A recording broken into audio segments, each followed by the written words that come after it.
আসসালামু আলাইকুম। আসলে কিছু কিছু ঘটনা আমরা যদি না বলি তাহলে বুকের ভিতরে থাকলে এটা আসলে খুব কষ্টটা দেয়।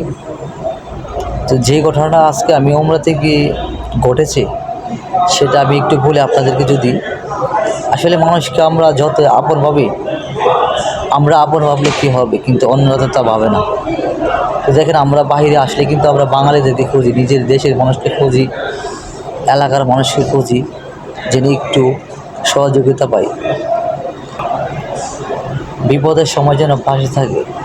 তো আজকে দেখেন, আমি উমরাতে গিয়েছিলাম দুপুরে, আজকে শুক্রবার। তো আমরা চারজন ছিলাম সাথে। তো চারজন থেকে আমি একা হয়ে গিয়েছিলাম। তো তখন আমার আসলে আমি যে হোটেলে বুক করেছিলাম, তো ওইটাতে আসলে আমার নামটা জানা ছিল, কিন্তু যতগুলো ছিল সবগুলো ছিল মোবাইলে।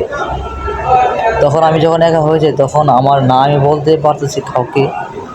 আমি তো আসলে আরবি জানি না, এমন একটা নতুন আসছি।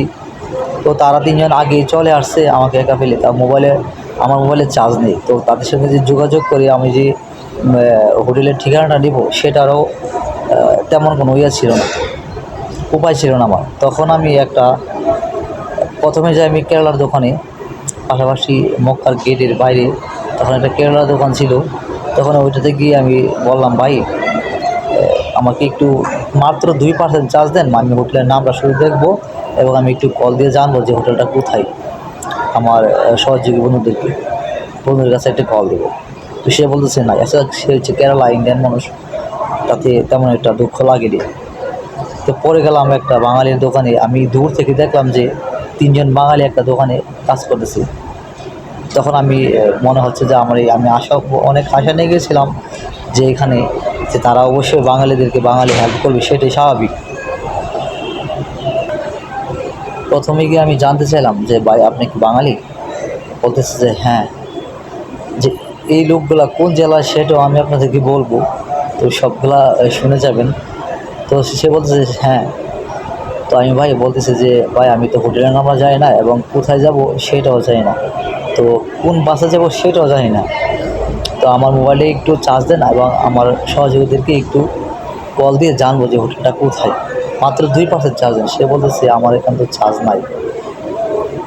আমি বলছি, ভাই 2% চার্জ না দিলে আমি অন্তত হোটেলের নামটা জানতে পারবো না। জানি না হলে কিন্তু আমি 1 ঘন্টা ধরে এখানে ঘুরতেছি, বাসের নাম ঠিকানা কিছু জানি না, হোটেলের ঠিকানা আমি জানি না। তো আমাকে 2% চার্জ দেন অন্তত, আমি যেন হোটেলের নামটা দেখতে পারি।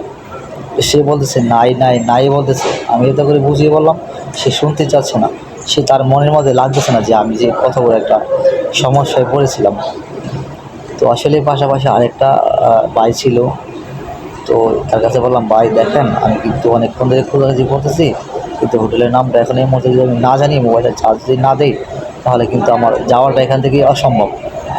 তাহলে আমাকে ঘুরতে হবে এখানে। তো সে অনুরোধ করে তাকে বলেছে, ভাই দিয়ে দেন। তো চিন্তা করে দেখেন আপনি, একজন বাঙালির কাছে বাঙালি মাত্র একটু চার্জ, সে কিন্তু আমি কিন্তু টাকা পয়সা চাই নাই বা অন্য কোনো সহযোগিতা চাই নাই। ওর হাতের নাগালে কেশের পাশে চার্জারটা পড়ে রয়েছে। তো আমি চাইলাম একটু 2% চার্জ দেন মাত্র, সে দিতে চাচ্ছিল না। আপনি চিন্তা করে দেখেন যে মানুষ কোথায় গিয়ে দাঁড়াইছে, কোথায় কতটুকু নিজে নামছে। কোনো মানুষের মনে কারোর জন্য কোনো হেল্প, সহযোগিতা, দয়া মায়া কিছুই নেই। আর এই লোকগুলি ছিল কিন্তু, আমি নাম বলে ছোটো করতে চাচ্ছি না, তো সব জেলাতেই সব তো আর মানুষ এক না।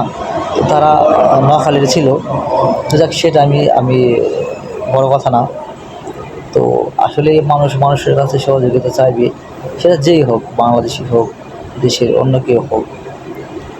একজন মানুষ যে বিপদে পড়ে তাহলে সহযোগিতা চাইতে পারে। এখন আপনি চিন্তা করে দেখেন কী হয়েছে দুনিয়াটা।